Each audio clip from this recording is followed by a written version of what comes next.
কি করস?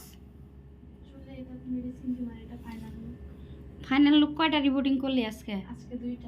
দুইটা করছস? তুই তো ভালো রিপোর্টিং করা শিখছস। দুইটা চুল কত টাকা নিছস? দুইটা 2500 নাকি একটা 2500? একটা করে 2500।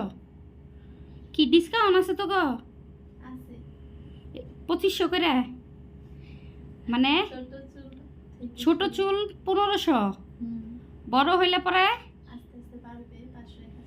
আস্তে আস্তে 500-1000 করে বাড়বে বড় হইলে পরে। ও আচ্ছা, তাহলে যারা আসবে হেরা করতে পারবে। তাহলে কালকেও একা একা করলি, আজকেও একা একা করছস। তাহলে তোর আন্টি কই আসিল? প্রেশার উঠছিল? ভালো ভালো, গুড গুড। এই তো ভবিষ্যৎ তো তুই পার্লার এখন থেকে তোরই থাকবো, চিন্তা করিস না, চালাই যা।